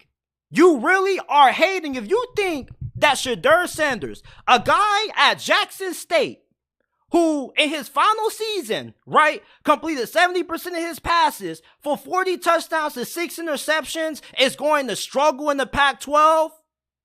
You're tripping, and you're tripping hard. When's the last time we've seen a quarterback have this level of dominance in the FCS and just completely struggle and fall apart in the FBS?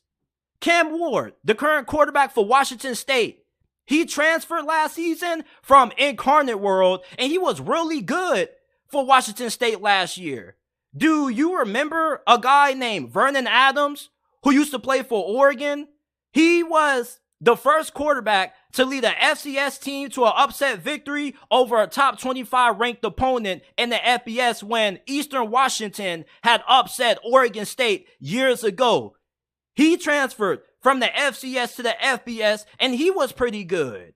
If you're a really good football player, it doesn't matter where you go, you're going to ball out anywhere. And plus, when has Shedeur Sanders ever struggled when his pops has been on the sideline? Deion Sanders is Shedeur Sanders' good luck charm in a sense. And they got a really good offensive coordinator in Sean Lewis. Sean Lewis is one of the best offensive coordinators in college football. Do you guys not remember the offenses that he was putting up at Kent State? Kent State had the best offense in college football a couple of years ago.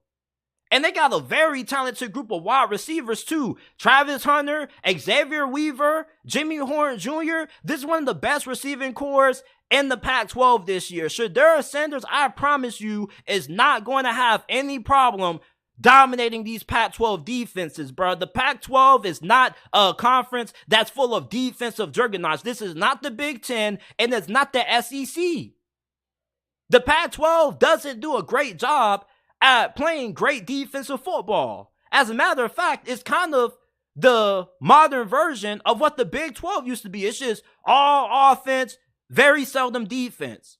There were really only 3 teams in this conference last year that had a great defense. Washington State and Oregon State and Utah at times. And that was about it. And even Utah's defense was inconsistent in certain moments. So how is Shedeur Sanders going to struggle against the almighty Pac-12 defenses that most of these teams didn't even have last year? Washington, Oregon, Utah, USC, are favorites to win this conference this year, and none of those defenses really look all that great this year. On paper, they do, but you don't know if those defenses are really going to improve. So how is Shedeur Sanders going to walk into Colorado and struggle against a conference that doesn't have any phenomenal defenses? You sound like a hater. You know what you're doing? You're drinking that Haterade. You need to put that Haterade down. Now, I tell you guys this every single day. That Haterade is not good for your lungs. It's not good for your chest. Get that hate out your heart, because that's really what you're doing. When is the last time we seen a quarterback dominate in the FCS and just completely fall off the cliff in the FBS, man? You're hating. You don't have any logical evidence that shows that Shedeur Sanders is going to struggle. And before you say, JT, you got no evidence that Shedeur Sanders is going to dominate. Yes, I do. What he did at Jackson State. It doesn't matter the level of competition.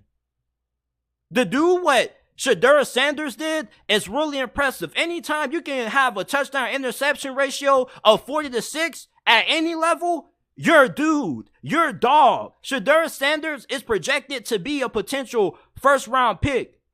I talked to a couple of NFL scouts. I talked to my guy Artie. I also talked to one of my other homies that I know who's getting into scouting. And they both said that Shedeur Sanders is a legitimate NFL draft prospect.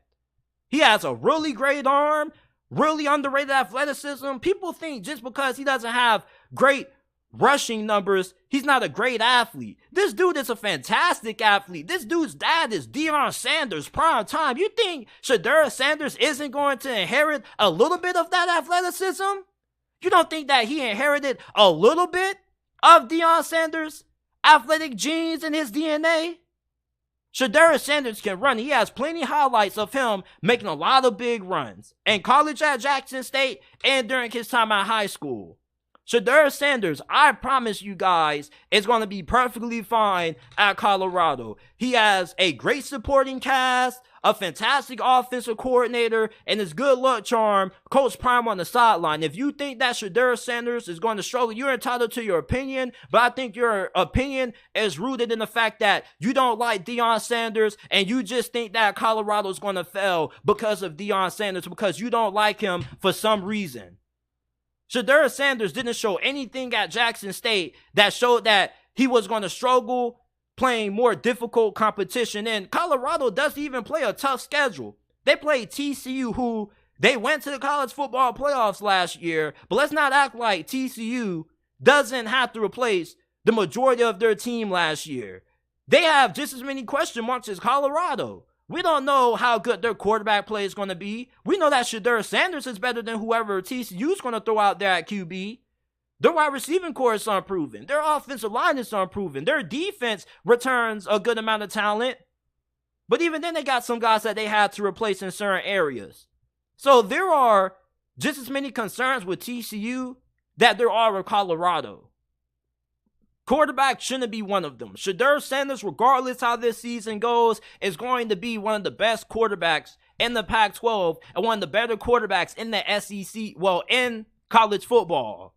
I'm getting a little bit annoyed with this hate train that's coming about Colorado. Like, I get, if you don't think Colorado is going to have a great season, that's understandable. But if you think that Shedeur Sanders is going to struggle and he's going to be terrible, I think that your opinion is rooted in a little bit of hate or a little bit of animosity. Maybe Deion Sanders took your girl away from you when y'all went to prom or something like that. I don't know why so many people just kind of have this hate train for Coach Prime in Colorado. For what reason? Why wouldn't you root for a team that didn't win a game that's been awful? Come on, man. This school hasn't had success in how many years? So I don't get the hate train behind the Buffs. I don't get why there isn't a little bit more support for the Buffs to succeed. You got all this, hey, he's not going to work out. Shedeur isn't going to work out. Like, stop the BS, man. Shedeur Sanders was a dog at Jackson State. There are plenty of guys who played at HBCUs who got drafted. Yes, he's taking a step up in competition, but he's not going to struggle. I'm getting tired of this bullcrap narrative some of y'all try to push, man. especially on Twitter. Some of y'all Twitter people just need to get a timeout for a second. Y'all just need to get y'all Twitter privileges revoked for a little bit, because some of y'all be talking out of y'all, you know what? That three-letter word that I'm not going to say today, because I'm going to keep it PG today, since we've already kept it PG for most of the show. But Shedeur Sanders struggling at Colorado, I will bet big money that doesn't happen. Shedeur Sanders is probably going to be one of the best quarterbacks in the Pac-12 this year. He's not going to struggle. He should dominate against these defenses. These Pac-12 defenses aren't great. They're kind of soft. It's not just the talent standpoint, but it's also a mentality thing. And the mentality of these Pac-12 defenses aren't really all that great. Now, people are excited about the new expanded college football playoffs, going to 12 teams next year, and the reasoning that everybody has for why the 12-team college football playoffs is going to be good for the sport is because it's going to create more parity. And let me give you guys a news flash. It's not. The only thing the 12-team playoffs is going to be is the Big Ten SEC Invitational. And with Oregon, Washington, and USC and UCLA joining the Big Ten, that's probably going to be even more true. And you look at the SEC, same thing's going to happen. And you people already talk about how the committee has SEC bias and how the committee always jerks off the SEC. Well, you think they're not going to get an even more easier path to the playoffs now that they can lose 2, maybe 3 games and still get in? Like Nick Saban, Kirby Smart, Ryan Day, Jim Harbaugh, they're laughing, and deep down inside, they're happy that the college football playoffs got expanded, because all you did was guarantee those guys a spot at the table. Now, it's more pressure on them it's less pressure on them to win games now, because they can lose 2 games and still get in because they're ranked in the top 10. You know, I watched a Florida team lose to a JV LSU team with Marco Wilson throwing the shoe that costed the Gators that game ultimately, and they only got knocked down, 1 or 2 spots? They could have beaten Alabama in the SEC championship game that year. I believe that was 2012, and they could have had a legitimate argument to get into the college football playoffs with the losses that they had and losing to a JV LSU team. And you mean to tell me that you think a 12-team college football playoff is going to create more parity? No, well, the G5 schools get a shot. And some of the schools that didn't have a chance now are going to get a chance, and it's going to be a lot like March Madness. College football is not anything like March Madness. It's a completely different sport. Yes, we do get a good amount of upsets in college football, but you got to look at the context of how those upsets occur. Majority of upsets occur where you have a underdog team hosting a team that's a favorite, but the underdog team has home field advantage. LSU, they beat Alabama last year where? At home.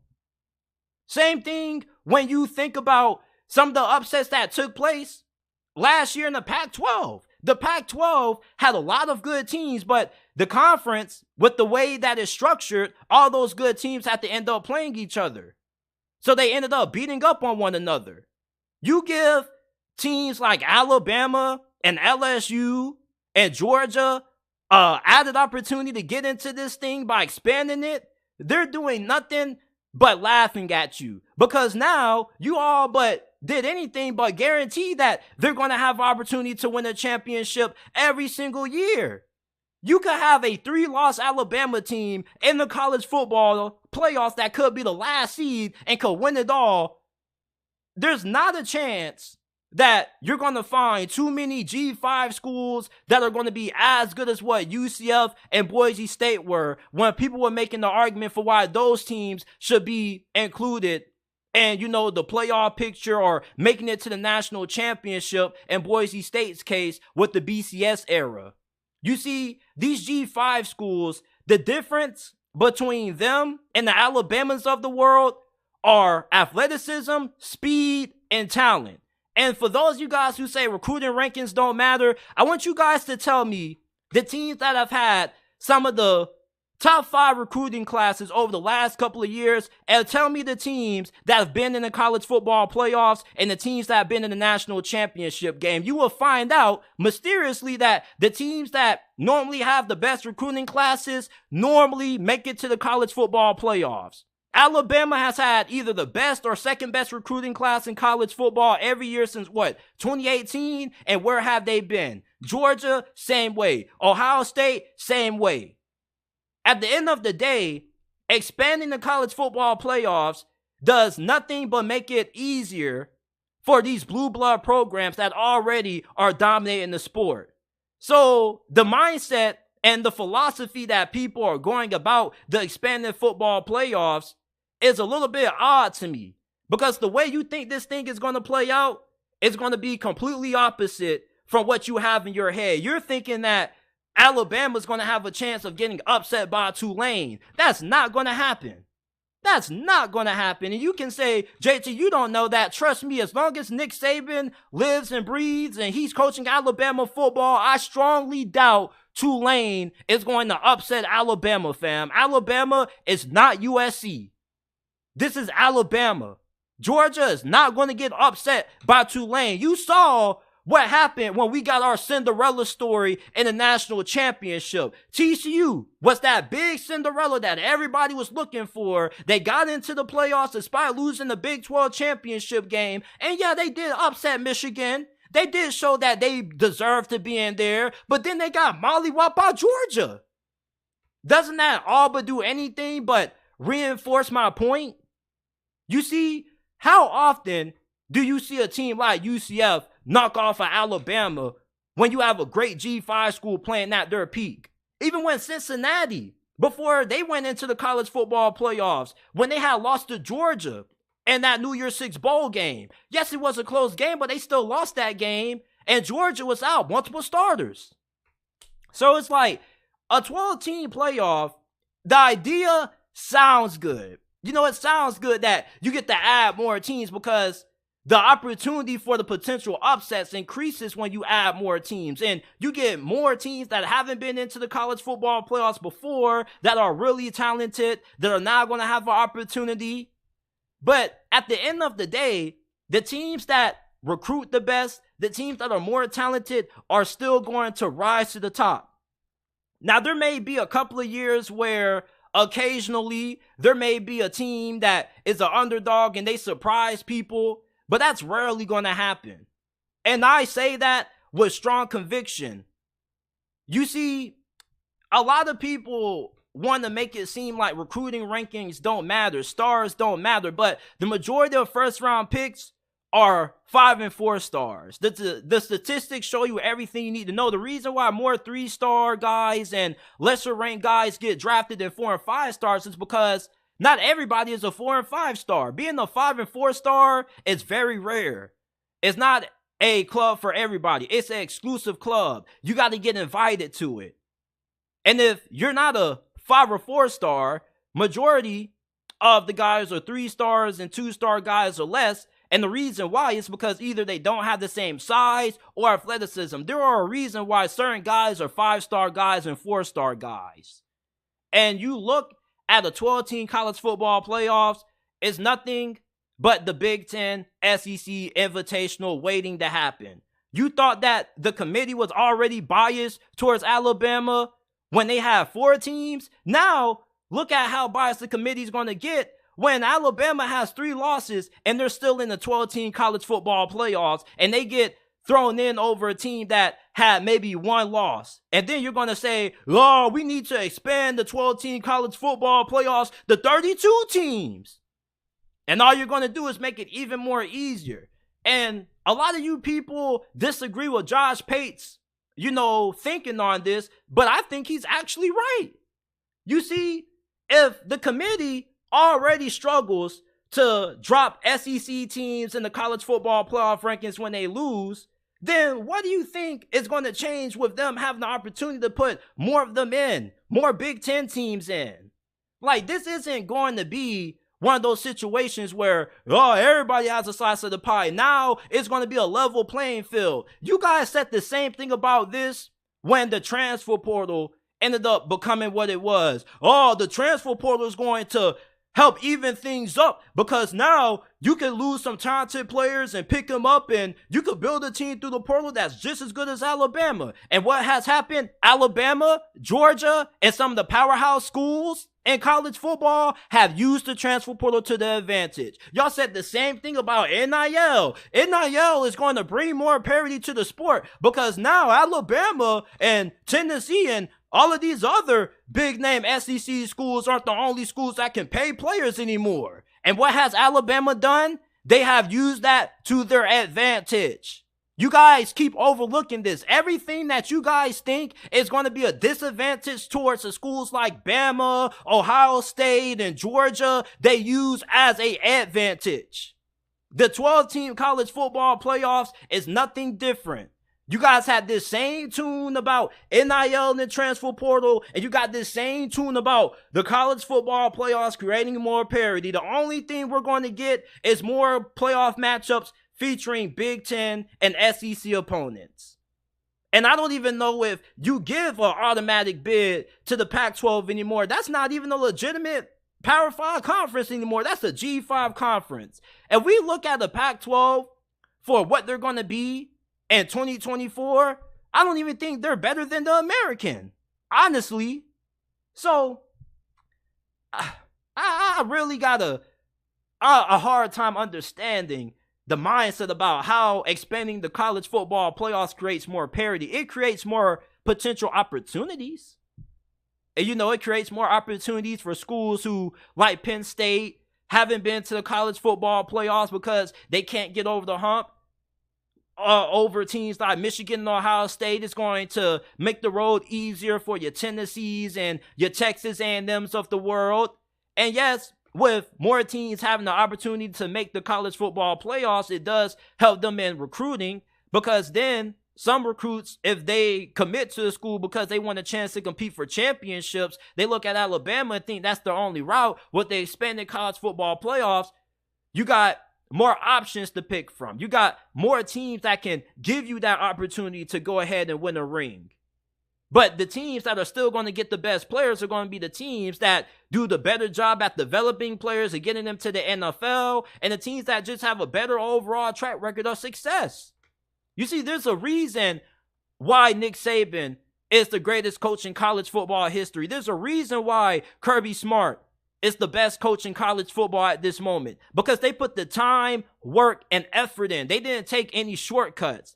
Now college football wants to give other programs shortcuts because they can't get their act right, and they can't, get up to the level of Alabama and Georgia other than getting handouts, getting benefits. Alabama and Georgia didn't need benefits. Ohio State and Michigan didn't need handouts, which is why they're going to continue to thrive and why they're going to dominate when the college football playoffs gets expanded. It's a difference when you earn something, because when you earn something, that shows that you proven something about yourself. There's something that stands out about you that puts you in a position to be in the 14 college football playoffs. It's an exclusive club. Not everybody can make it into the playoffs. The best teams get into the playoffs. And regardless of how we go about putting the best teams in, it may be highly controversial, but the best teams still win more times than not. Do they not, or do they not? Cincinnati didn't upset Alabama. They got kind of pasted. And this is a Cincinnati team that had a lot of players off that squad who are now in the NFL performing at a really high level, i.e. Sauce Gardner. Desmond Ridder is the starting QB for the Atlanta Falcons. And they still weren't able to give Alabama a competitive game. You people want to see more parity in college football, but you're letting your feelings and your wishes cloud the actual reality. And what the actual reality of this is going to be is that you just made it easier for the SEC to get more bias into the college football playoffs. You guys get mad because the committee is so biased towards the SEC and the Big Ten. But yeah, you think that the college football playoffs, expanding the 12 teams, is going to create more parity when it's just going to make it even more simpler for them to get in? Like, that mindset makes no sense. How is that going to create more parity? How? More SEC teams are going to have a crack at getting in, and the Big Ten. And even with the auto bids, who are going to be the at-large bids who get in, who don't win their conferences? The teams that weren't able to get into the conference championship because they had an upset loss, or a team that wasn't able to get into the top 4 because they had an upset loss.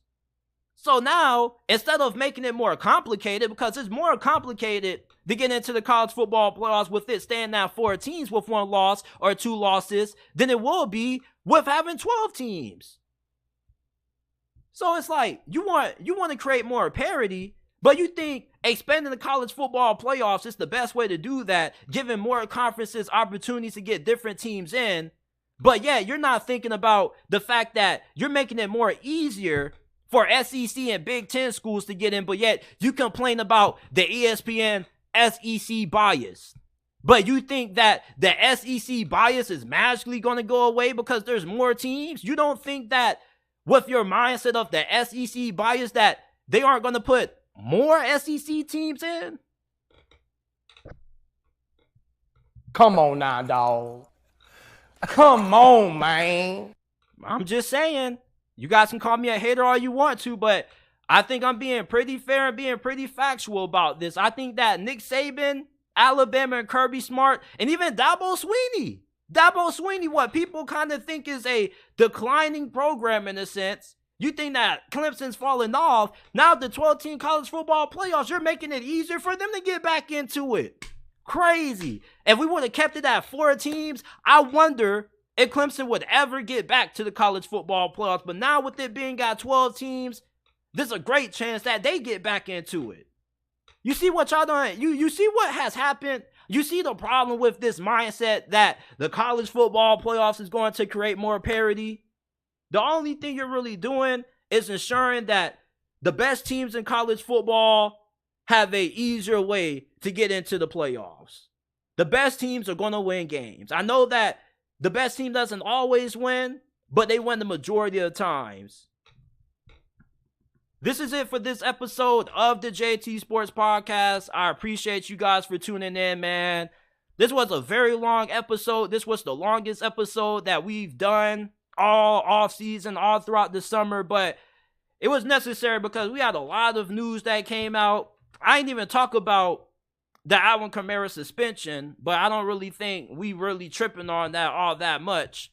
But it's like, it's a lot of stuff going on in college football. For all my college football people, I did a poll the other night and asked, do you guys think I do a good job of balancing the NFL and college football content? Majority of you guys said yes. Some of you guys said no. But if you're one of those people that said no, then you should love this episode because it was absolutely loaded with college football topics today, man. The Pac-12 is imploding. It has me really sad, really hurt. I mean, the Big 12 is getting even better. I mean, But if you haven't already, make sure that you go ahead, give us a 5-star review. Apple, Google, Spotify, Amazon, wherever you get your podcast from, you can find the JT Sports Podcast. Rate us 5 stars if you enjoy. Follow us on all of our social media platforms. Twitter, at JT Sports __ or X, Instagram, at JT Sports _. I'm going to check in with the chat real quick. The good news for the remaining Pac-12 teams, as UCF fan I've been hearing for years, you go undefeated in G5. Now, oh, man, you messed up for that one. You messed up that one. You really messed up for that one. Brendan Tiltman, man, the Jets, they need them a backup because if Aaron Rodgers go down, they definitely are. The Jets should got Teddy Bridgewater for a backup. What's good, Volcano? Nobody Likely. That's my guy right there. We looking for Likely to get on the field and show we have. Yeah, like people sleeping on Isaiah Likely. But this is it for this episode of the podcast. I appreciate you guys for tuning in, and I will see you guys Monday.